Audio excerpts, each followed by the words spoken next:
Hey Subfuries! This past season we were introduced to an island that is soaked in mythology and mystery and dragon culture. Vanaheim. It's the legendary final resting place of dragons and they found it. Now there are so many details with this island that we need to talk about, like why do only certain types of dragons go to Vanaheim? How did these sentinels come to protect it? And do dragons have funerals? But today we'll be discussing the elephant in the room, or should I say, the Bewilderbeast? Terrible joke.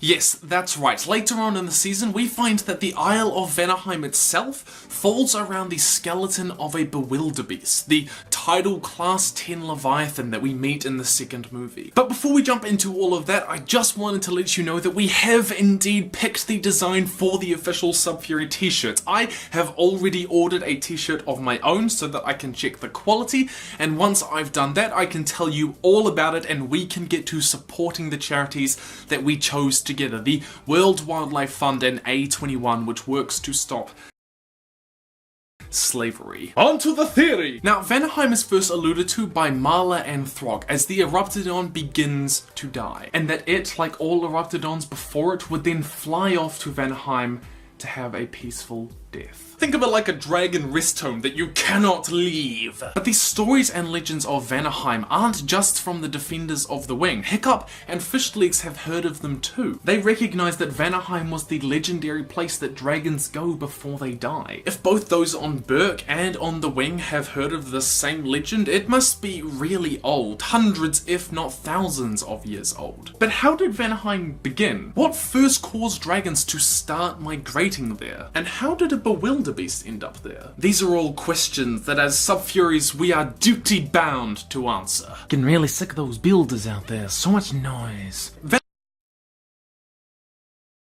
Vanaheim is rocky with sea stacks and huge stony spikes shooting out above the island, except they're not just stony spikes. Hiccup and the gang later learn that the body of a massive dragon runs down the entire spine of the island. Those spikes, it turns out, are the Bewilderbeast's antler crown things. And the peculiar arch over the island, they're the Bewilderbeast's ribs. And the lie of the land is broad and long, just like the Bewilderbeast's body. Now, the gang at the time has absolutely no idea what this kind of dragon is, but we do, don't we? We can see the Bewilderbeast's tusk and skull. Beyond the Bewilderbeast's skeleton, there's really only sparse beaches. In fact, the more I looked at it, the more I realized that it wasn't that a Bewilderbeast came to the island of Vanaheim to die. The island of Vanaheim itself is made out of the skeleton of a Bewilderbeast, now aged and covered in grass and trees. But why would dragons still go to Vanaheim hundreds of years later, Tim? Great question, you unusually adorable lizard. Our first clue is that Vanaheim is found in the far north, even further north than Berk, which is... It's 12 days north of Hopeless and a few degrees south of freezing to death. Undoubtedly it's in the Arctic Circle, even if it has some greenery to it, which is interesting because Bewilderbeasts themselves are notably Arctic deep-sea dragons. Just as Volker's Bewilderbeast made its nest in the far north beyond Berk, it's my personal theory that where Vanaheim is found in the show was once the nest to one of the most powerful Bewilderbeasts ever. Just looking at the size of the skull, we can see that the Vanaheim Bewilderbeast is at least twice the size of the Bewilderbeast that we see in How to Train Your Dragon 2. Look at the comparison between the two. To be this massive, he must have been old, ancient, old enough that it's my theory that he wasn't hunted down or killed by another Bewilderbeast, but he died of old age. Bewilderbeasts are rarely ever challenged by anything other than another Bewilderbeast, and even this is rare given how few there are throughout the entire world. Volker says as much in the second movie. One of the very few that still exist.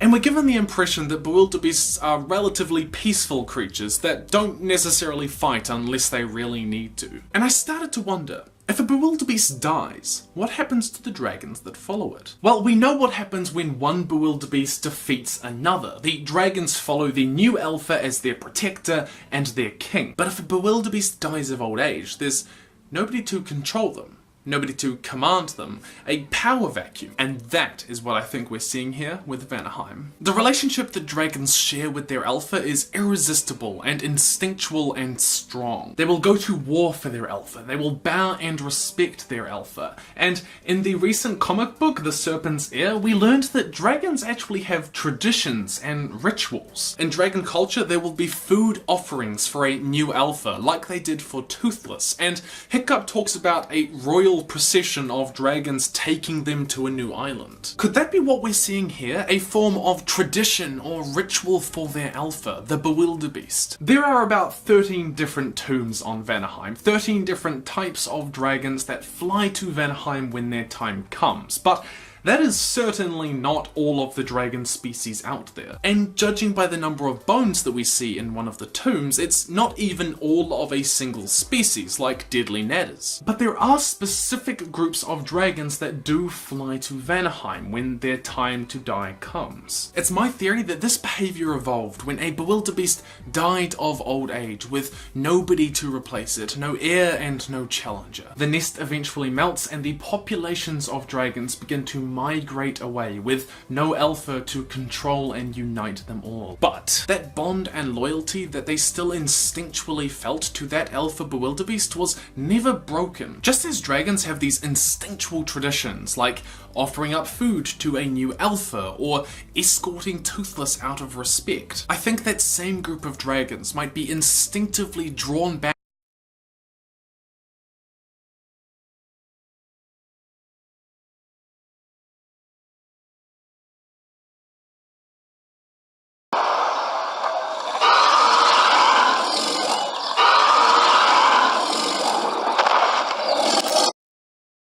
Hey Subfuries! This past season we were introduced to an island